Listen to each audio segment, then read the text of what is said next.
So we have discussed the trial aspect of the student-centered classroom online, where we give them opportunities to figure out the meaning for themselves. The next part of this is how to deal with errors.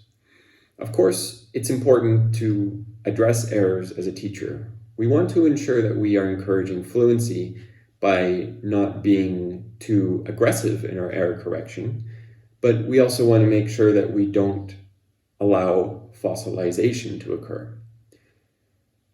Fossilization is when a student has a mistake that is a very bad habit that he cannot get over.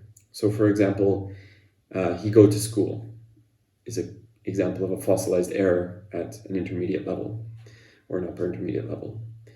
We want to make sure that they notice mistakes like this and that they correct them. So there are two main ways to do error correction: on the spot and delayed.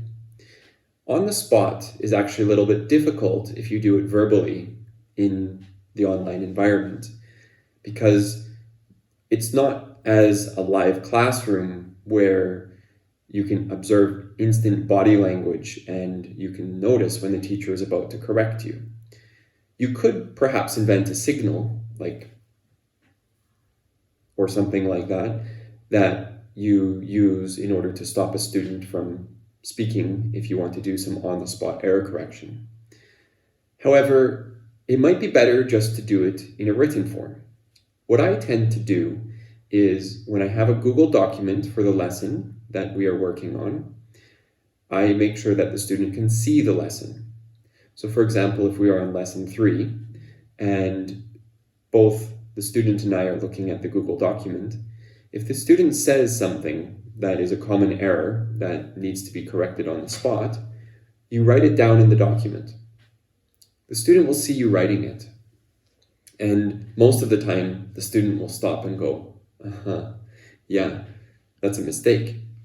However, sometimes the student doesn't pay attention and they just think that you're writing something like useful language or something else. So then the next thing that you would do is highlight the mistake.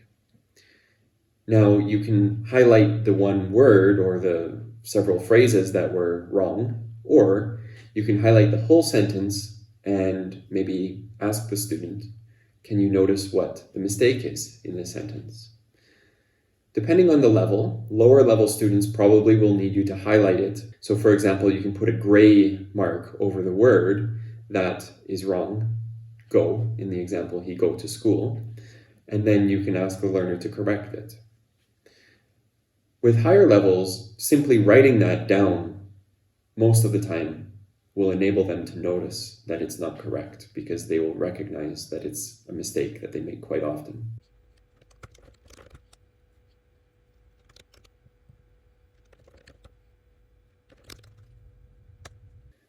From there, you can actually make quizzes for the learners to review with these mistakes through applications like Quizlet or Memrise of common errors, and get them to habitually check it and correct it so that they feel that they are actually paying more attention when they speak.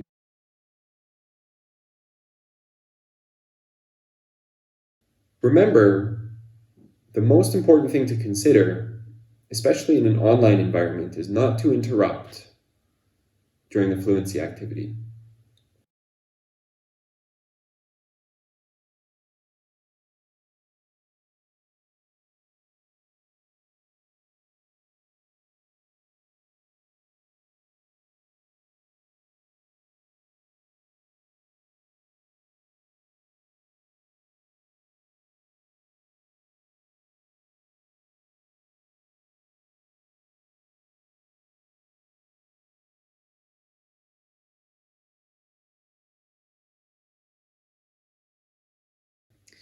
So if you're doing on-the-spot error correction, make sure that you are polite, you allow them to finish their sentence, and ask yourself, does the student really need me to correct this right now?